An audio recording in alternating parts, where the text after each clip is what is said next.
இங்கே இருங்க, இந்த நடிகர் நடிகைங்க அப்புறம் கொஞ்சம் வசதியானவங்கலாம் ஆடம்பரமாக கல்யாணம் முடிக்க வேண்டியது. ஐயா போட்டா சூட்டுக்கு மட்டுமே 30 லட்சம் செலவழிக்கிற ஆட்கள்லாம் இருக்கு. இப்படியெல்லாம் கல்யாணத்தை பண்ணிவிட்டு 5 வருஷம் 10 வருஷத்தில் டபக்குன்னு மனம் முறியுது அப்படின்றீங்க. என்னையா மனம் முறியுதுன்னு தெரியல. இப்படி அடிக்கடி வருது, இதுக்கு என்ன காரணம் அப்படின்னு கேட்டோம். விட்டு கொடுக்குற மனப்பான்மை இல்லை.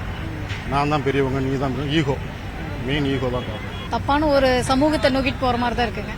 ஒருத்தருக்கு ஒருத்தர் அன்பாக வெளிப்படையாக பேசி அவங்களுடைய உள்ளுக்குள்ளே இருக்கிறத சொல்லிக்கிட்டாங்கன்னா லைஃப் லாங் நல்லா தான் இருக்குங்க. இன்னைக்கு மொபைல் ஃபோனில் பார்க்குற ஒரு லைஃபை அதை ரியாலிட்டியில் கொண்டு வரணும்னு நினைக்கிறாங்க. அது மிகப்பெரிய தப்பு. ஷார்ட்டாக நம்ம அவங்கள பற்றின ஒரு தப்பான ஒரு அபிப்பிராயத்தை டக்குன்னு கிரியேட் பண்ணிக்கிறோம். ஒரு சூழ்நிலை அங்கே ஒரு விஷயம் நடக்குது அப்படின்னா இது இதனால தான் நடந்துச்சு அப்படின்னு நம்மளா அது என்னென்ன உண்மையான விஷயத்தை வந்து புரிஞ்சிக்காம டக்குன்னு நம்ம அந்த இடத்துல முடிவு எடுத்துடுறோம். ஸோ அந்த முடிவு தவறுதலாக சில நேரத்தில் அமைஞ்சிருது இல்லையா?